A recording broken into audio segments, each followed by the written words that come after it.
Hello students, so here we'll continue the same unit number 3, that is reconstitution of partnership firm, admission of a new partner. Here we'll start with a new topic, that is revaluation of assets and liabilities. In my previous video already I have given explanation about revaluation of assets and liabilities.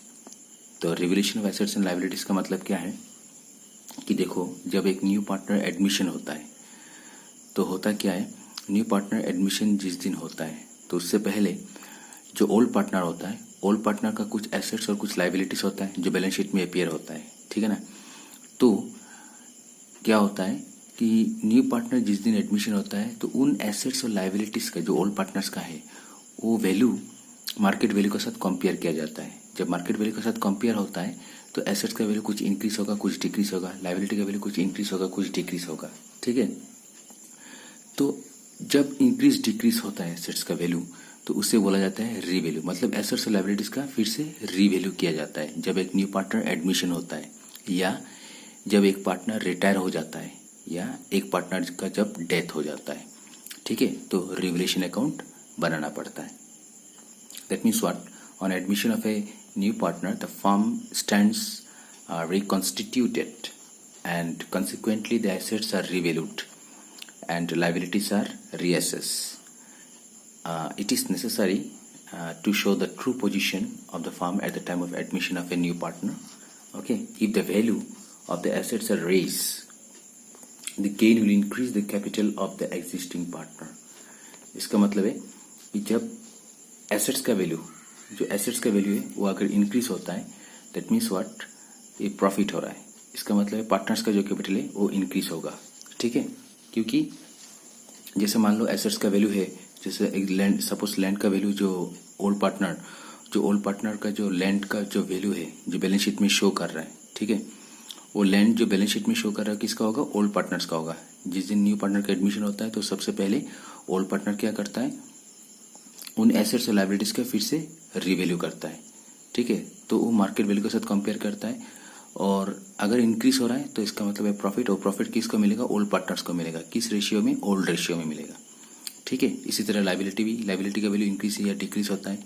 Liability का value अगर increase हुआ तो इसका मतलब है ये एक तरह का लॉस है, तो वो पार्टनर ओल्ड पार्टनर में डिवाइड होगा। या लाइबिलिटी का वैल्यू अगर डिक्रीज होता है तो एक तरह का प्रॉफिट है, तो इसका मतलब है ये भी ओल्ड पार्टनर में डिवाइड होगा। कौन सा रेशियो से, ओल्ड रेशियो से डिवाइड होगा, ठीक है। ये है revaluation of assets and liabilities. तो इससे क्या होगा, एसेट्स का वैल्यू अगर इंक्रीज हो रहा है तो जितना इंक्रीज हो प्रॉफिट, और प्रॉफिट किसको मिलेगा, ओल्ड पार्टनर को मिलेगा। कौन से रेशियो में, ओल्ड रेशियो में। तो इससे क्या होगा, ओल्ड पार्टनर का कैपिटल क्या हो जाएगा, इंक्रीज हो जाएगा, ठीक है ना। Similarly, any decrease in the value of assets, that is loss, will decrease the capital of the existing partner. इसी तरह अगर किसी भी एसेट्स का वैल्यू अगर डिक्रीज हो जाता है तो एक तरह का लॉस है, और इससे क्या होगा, जो एग्जिस्टिंग पार्टनर है, जो ओल्ड पार्टनर है, उनका कैपिटल क्या हो जाएगा, डिक्रीज हो जाएगा। तो for this purpose A revaluation account is prepare. तो इसके लिए एक रिवैल्यूएशन अकाउंट प्रिपेयर किया जाता है। तो रिवैल्यूएशन अकाउंट कब प्रिपेयर किया जाता है, जब एक न्यू पार्टनर का एडमिशन होता है या एक पार्टनर का रिटायर हो जाता है या पार्टनर का डेथ हो जाता है, ठीक है। तो for this purpose A revaluation account is prepared. The revaluation account is credited with all increase in the value of assets and decrease in the value of liabilities. इसका मतलब है जो एसेट्स है, अगर एसेट्स का वैल्यू इंक्रीज हो रहा है तो हमेशा याद रखना स्टूडेंट्स, रिवैल्यूएशन अकाउंट को हमेशा क्रेडिट करना, और अगर लाइबिलिटी का वैल्यू डिक्रीज हो रहा है तो क्या करना है, रिवैल्यूएशन अकाउंट को क्रेडिट करना है, ठीक है। Revaluation account is debited with decrease on account of value of assets and increase in the value of liabilities. इसका मतलब है रिवैल्यूएशन अकाउंट को डेबिट करना है। कब डेबिट करना है, जब एसेट्स का वैल्यू डिक्रीज हो जाएगा। और कब करना है रिवैल्यूएशन अकाउंट को डेबिट, जब लाइबिलिटी का वैल्यू इंक्रीज हो जाएगा। That you remember students. The balance of revaluation account shows a gain or loss on revaluation which is transferred to the existing partner capital account in existing profit sharing ratio. इसका मतलब है आप जब assets और liabilities का value को record कर लोगे, कितना इंक्रीज हुआ, कितना डिक्रीज हुआ, और जब आप रिवैल्यूएशन अकाउंट में रिकॉर्ड करोगे तो इससे जो बैलेंस निकल कर आएगा वो या तो प्रॉफिट होगा या तो लॉस होगा। अगर प्रॉफिट हुआ तो वो ओल्ड पार्टनर में डिवाइड होगा और कैपिटल अकाउंट में ट्रांसफर किया जाएगा। किसका कैपिटल अकाउंट में? एग्जिस्टिंग पार्टनर का कैपिटल अकाउंट में। कौन सा रेशियो से? ओल्ड रेशियो से। ठीक है, तो accounting for revaluation of assets and liabilities, तो जो एसेट्स और लायबिलिटीज के जब रिवैल्यूएशन होता है तो उसका जो अकाउंटिंग होता है when there is a change in the profit sharing ratio of existing partner. ठीक है, तो accounting for revaluation of assets and liabilities when there is a change in the profit sharing ratio of existing partners. Okay, now assets and liabilities of a firm must also be revalued at the time of change in profit sharing ratio of existing partners. Why? The reason is that the realizable value or actual value of assets and liabilities may be different from those shown in the balance sheet. It is possible that with the passage of time, some of the assets might have appreciated. Appreciate means increase in value, while the value of certain other assets, okay, might have decreased. ठीक है, and no record has been made of such changes in the books of account. Similarly, there may be some unrecorded assets and liabilities that may have to be accounted for. तो कुछ unrecorded assets होता है, कुछ unrecorded liabilities होता है। Unrecorded assets का मतलब है कि आपने उन एसेट्स को रिकॉर्ड नहीं किया है। ठीक है ना, तो जब रिवैल्यूएशन का टाइम आया तो आपको याद आया कि अरे हमने तो उस एसेट्स को रिकॉर्ड किया ही नहीं।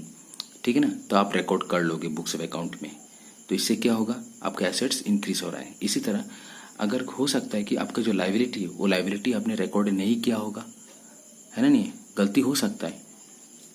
तो जब आप रिवैल्यूएशन करोगे तो आपको पता चला कि अरे हमने तो लायबिलिटी को रिकॉर्ड किया ही नहीं।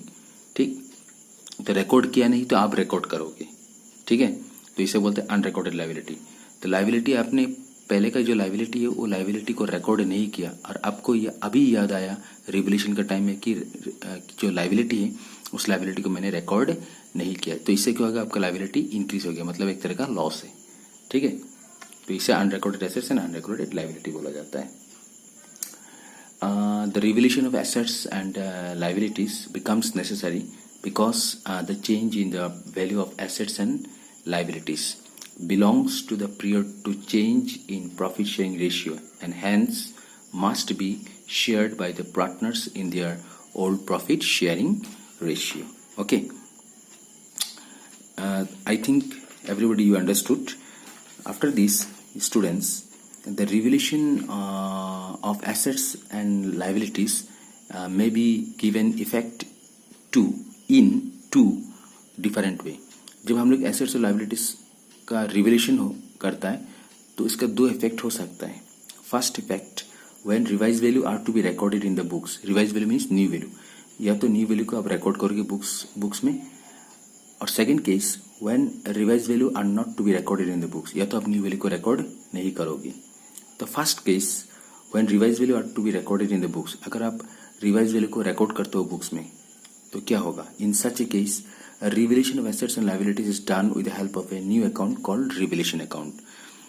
ठीक है, तो revaluation account is also known as, you remember students, profit and loss adjustment account.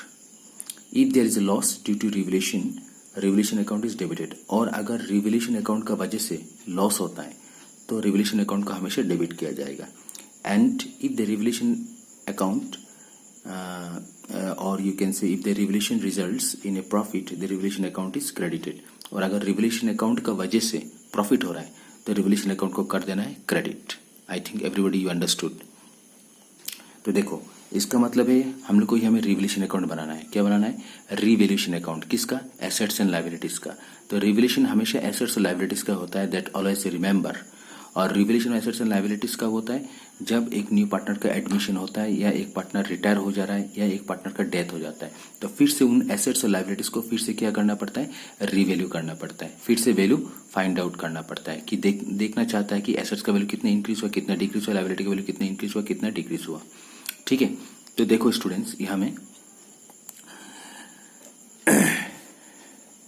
If assets value increase, in this case you do debit, अगर एसेट्स का वैल्यू इंक्रीज हो रहा है तो इसको करना है डेबिट, और अगर एसेट्स का वैल्यू डिक्रीज हो रहा है तो इसको कर देना है credit, according to American approach, the rules of debit and credit आप सबको मालूम है। इसी तरह अगर लाइबिलिटी का वैल्यू इंक्रीज हो रहा है तो इसको कर देना है क्रेडिट, और लाइबिलिटी का वैल्यू अगर डिक्रीज हो रहा है तो इसको कर देना है debit. Okay, third point, unrecorded assets and unrecorded liability. Unrecorded assets, अगर अनरिकॉर्डेड एसेट्स है इसका मतलब है गेन है, इसका मतलब है इसको डेबिट करना है। ठीक है, एसेट्स का वैल्यू, गेन का मतलब इंक्रीज हुआ ना, एसेट्स गेन का मतलब है इंक्रीज। ठीक है, जिन एसेट्स को आपने पहले रिकॉर्ड नहीं किया आप रिकॉर्ड करोगे, ठीक है ना, तो इससे क्या होगा, आपका एसेट्स का वैल्यू जो है वो इंक्रीज हो गया। ठीक है, तो वो डेबिट होगा। तो एसेट्स इंक्रीज होने से क्या होता है, डेबिट होता है। देखो एसेट्स इंक्रीज होने से क्या होता है, डेबिट। तो हमें भी अनरिकॉर्डेड एसेट्स का मतलब है एसेट्स इंक्रीज हो रहा है। ठीक है, तो ये डेबिट होगा। इसी तरह अनरिकॉर्डेड लाइबिलिटी, तो अनरिकॉर्डेड लाइबिलिटी मतलब जो लाइबिलिटी आप पहले रिकॉर्ड नहीं किया आप रिकॉर्ड करोगे बुक्स ऑफ अकाउंट में। ठीक है, तो इससे क्या होगा, आपका जो लाइबिलिटी है वो भी इंक्रीज हो जाएगा। ठीक है, तो ये क्या होगा, क्रेडिट। तो लाइबिलिटी इंक्रीज होने से भी क्या होता है, क्रेडिट होता है। ठीक, तो इस 1 2 3 ये 3 पॉइंट रिवोल्यूशन अकाउंट में आता है। ठीक है, तो हम लोग को इस चैप्टर में क्या सीखना है स्टूडेंट्स, इस चैप्टर में हम लोग को सीखना है journal entry.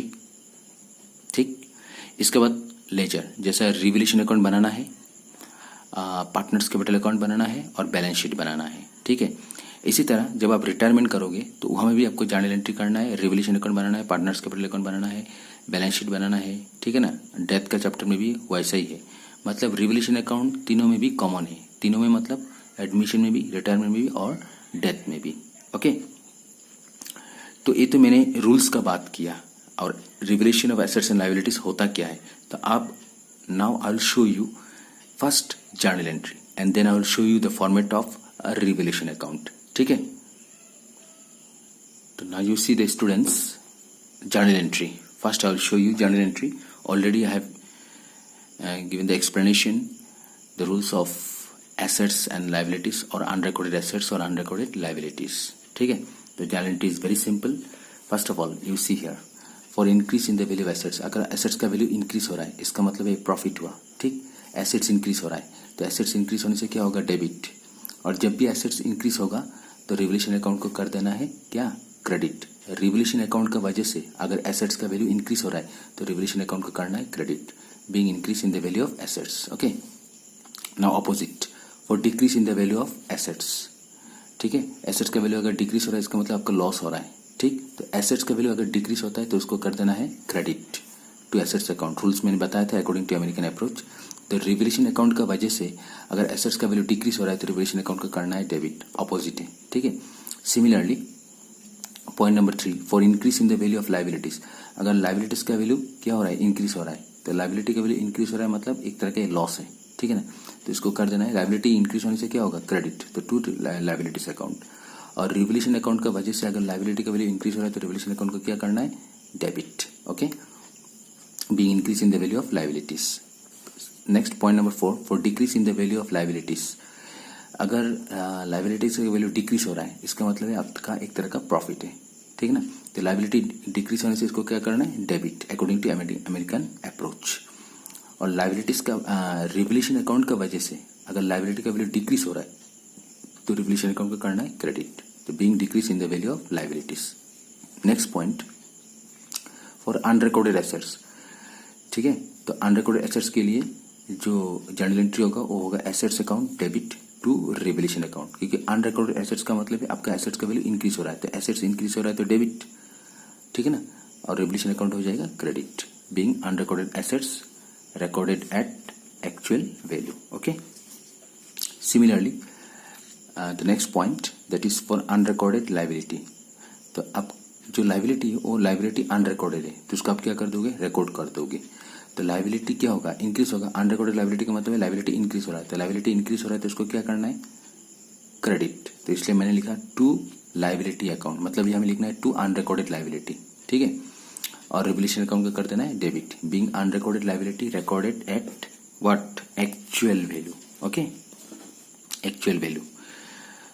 Then 2 more point left for the journal entry. Okay, next you see